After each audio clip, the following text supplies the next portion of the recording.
Hey guys, it's Jennifer. Welcome back to my channel and welcome back to another Victober video. Probably the last Victober video this year, sadly. But today I wanted to come to you with a really interesting video on creepy classics.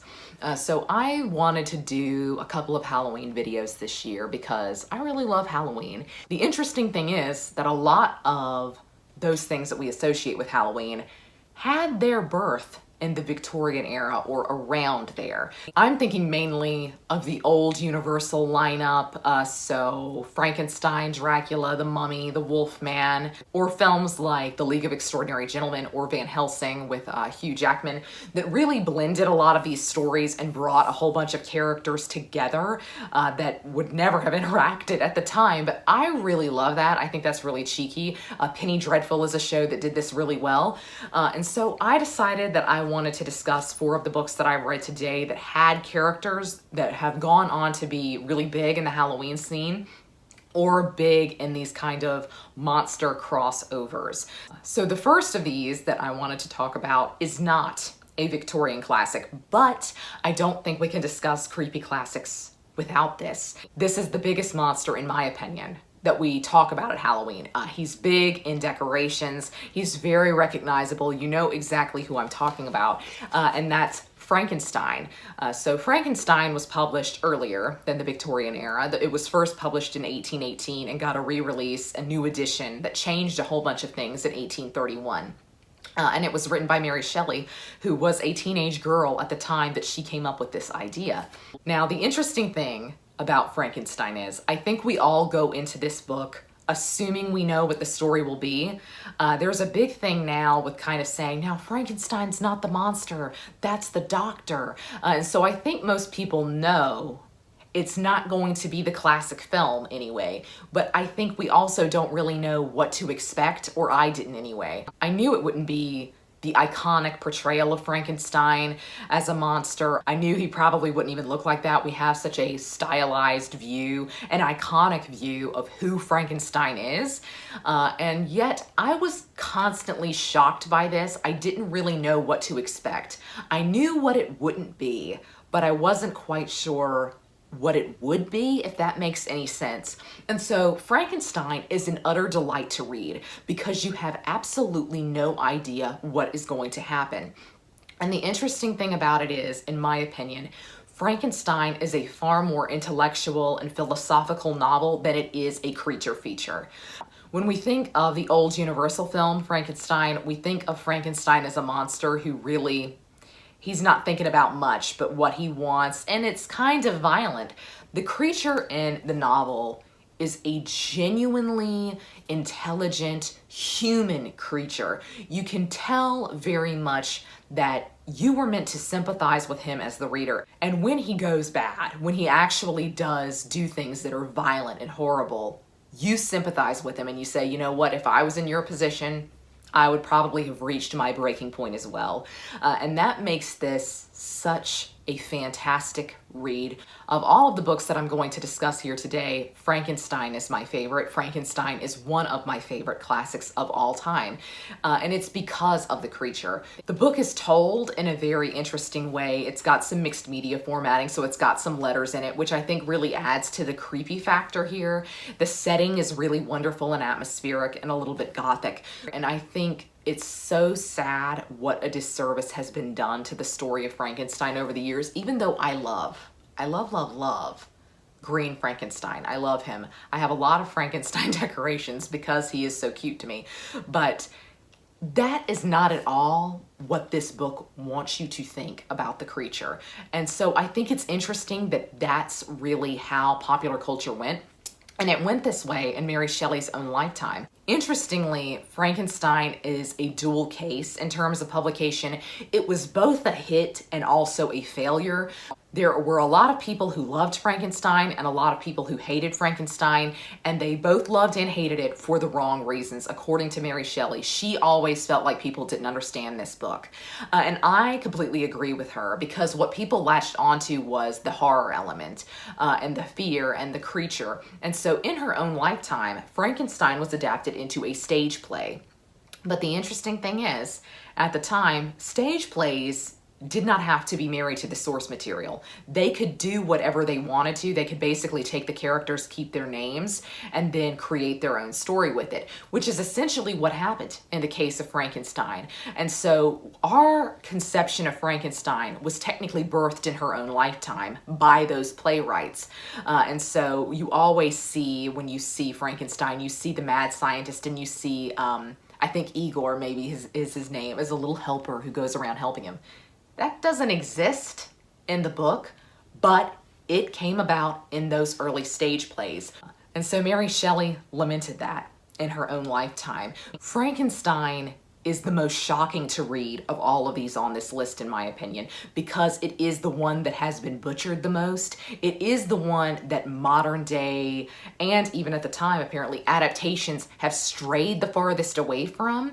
So you believe you know the story of Frankenstein, you believe you know the story of the monster, but I assure you, you don't. If you have never read Frankenstein, I highly encourage you to read it. It is absolutely fantastic. It's very, very short, and I think her language is just utterly beautiful. So this is one I actually would recommend as a great beginner's classic. It's one of the classics I read to help get me back into classics a couple of years ago. And I'm so glad I did. This is one of my favorite books of all time. It's genuinely haunting and very, very beautifully written. Next, I'll talk about one I didn't like as much as Frankenstein, and that's Dr. Jekyll and Mr. Hyde by Robert Louis Stevenson. Now, this is, for a lot of people, their absolute favorite of these older horror classics. And I can see why, but for me, this is a very, very short tale. It's a very short novella. And from my perspective, I would say I thought there was going to be more to Jekyll and Hyde, to be something that has kind of entered our vocabulary as a phrase, to say somebody is like Jekyll and Hyde, to be a character who has popped up in the League of Extraordinary Gentlemen, and in Van Helsing, as a matter of fact, to just be a character that really stands out in Victorian literature. To be all of that, it doesn't feel as though there's a lot of meat to the story, in my opinion. And interestingly, people felt like that at the time this was published. So Dr. Jekyll and Mr. Hyde was published as a shilling shocker. So this is kind of akin to a penny dreadful, but they typically came out around Christmas and they were shorter. Penny dreadfuls can be super, super long. And this is not the only shilling shocker Robert Louis Stevenson ever wrote. He actually wrote quite a few of them, and they were rather popular. But on the publication of this, people thought it was really cheap, that it was below his normal standard of writing, interestingly enough. And a lot of people thought it was just dark and horrifying, and they really, really did not like it at the time. So that's kind of interestingly in line with what happened with Frankenstein.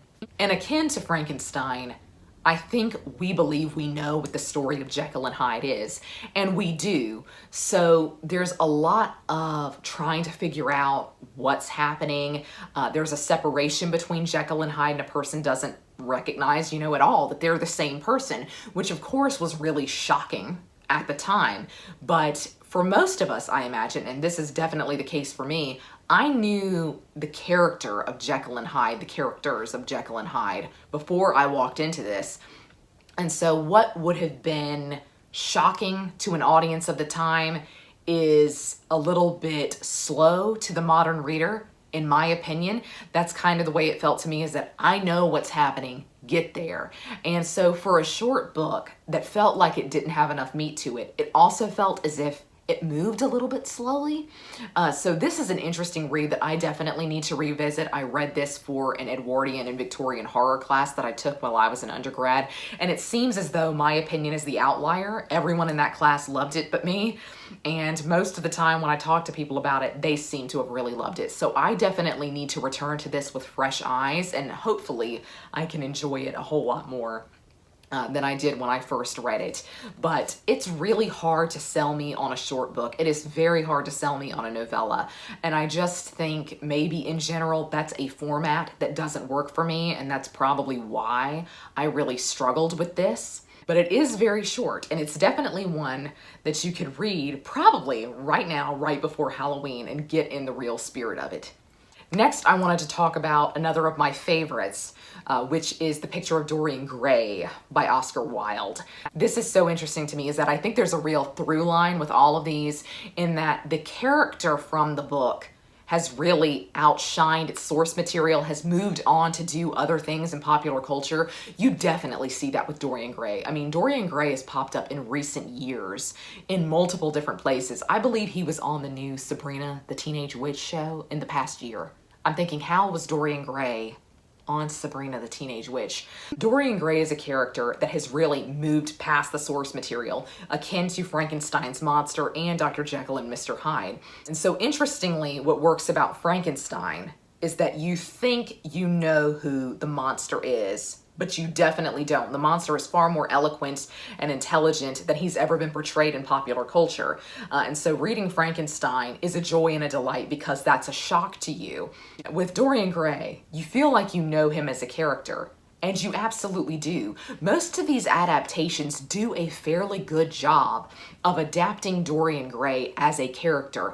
And so when you go back to read the novel, you are just in for a delightful time. So where Frankenstein is a really interesting read because it's not at all what you expected, Dorian Gray is a really interesting read because it is what you expected.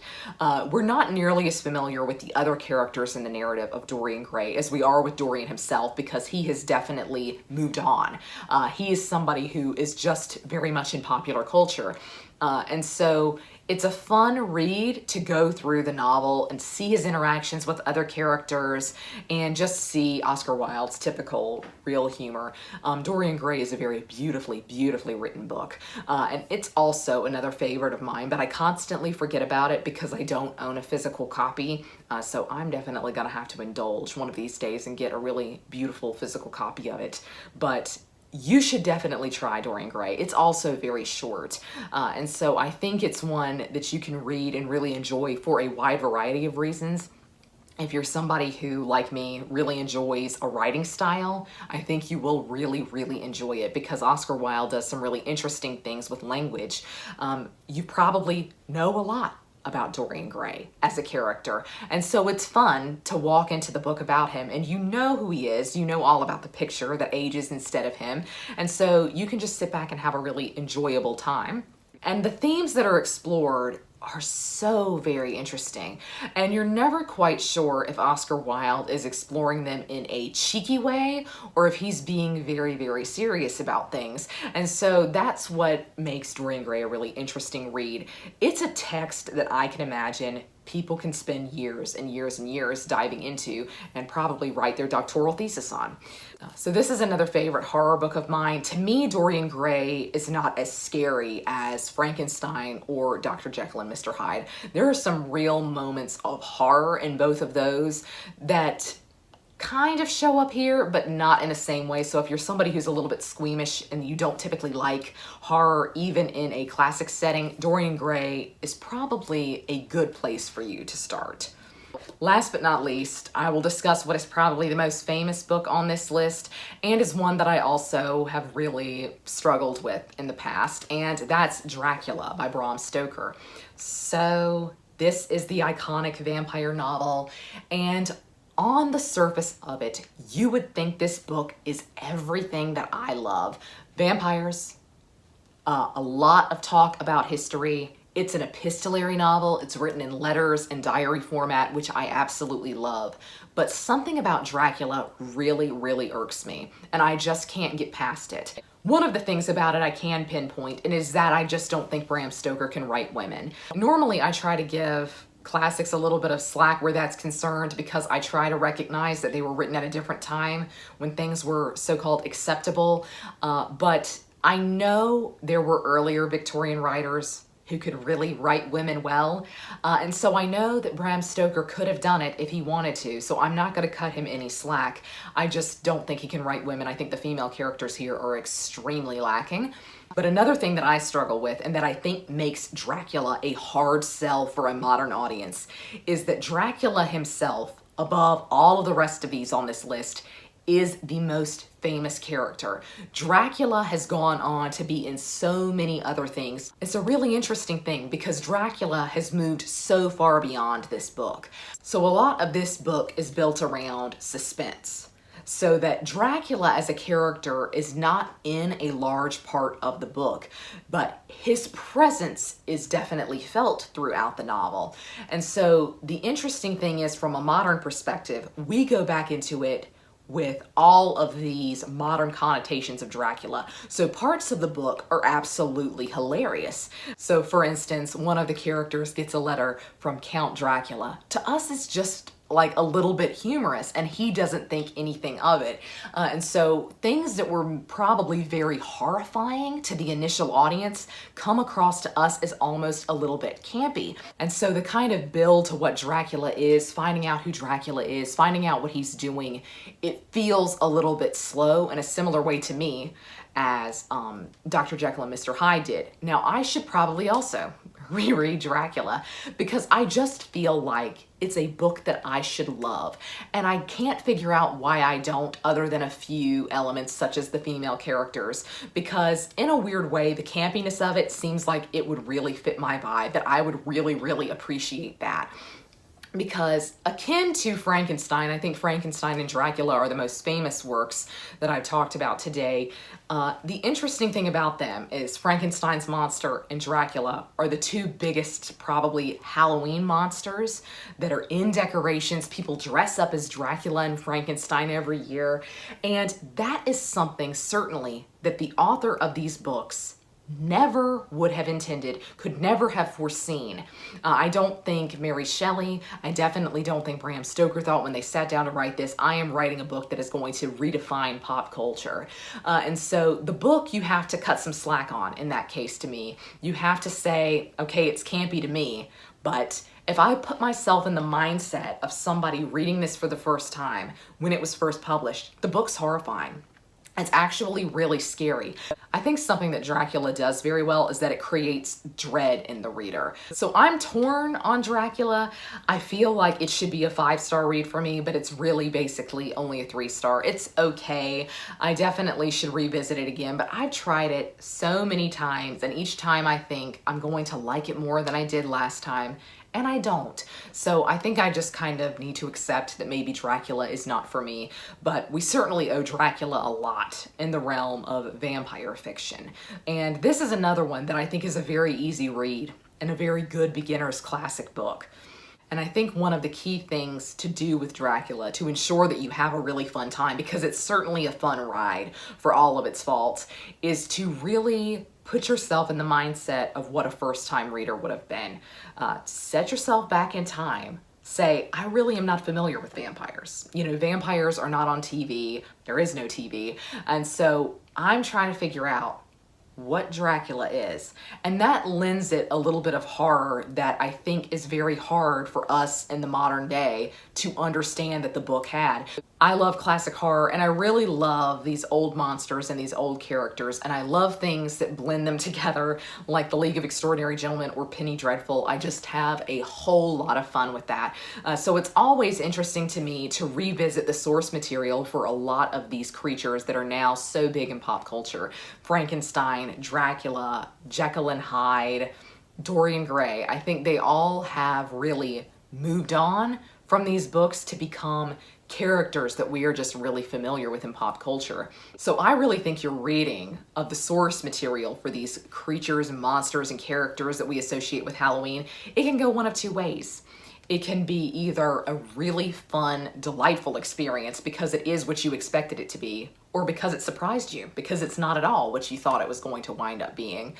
Or it can be really disappointing, and you can feel like the character that you know from popular culture is so far beyond what it was ever intended to be in the book. So if you have read these, I would love to know your thoughts on them down below. I would love to know any of the other kind of classic creatures that you love. And tell me down below your favorite Halloween monster. I love the vampires, but of the old Universal lineup, I love the creature from the Black Lagoon. Sadly, I can't find a Victorian source for that. But that's going to be all from me today. I hope you're all having a great week. Happy reading. Happy Halloween. Goodbye.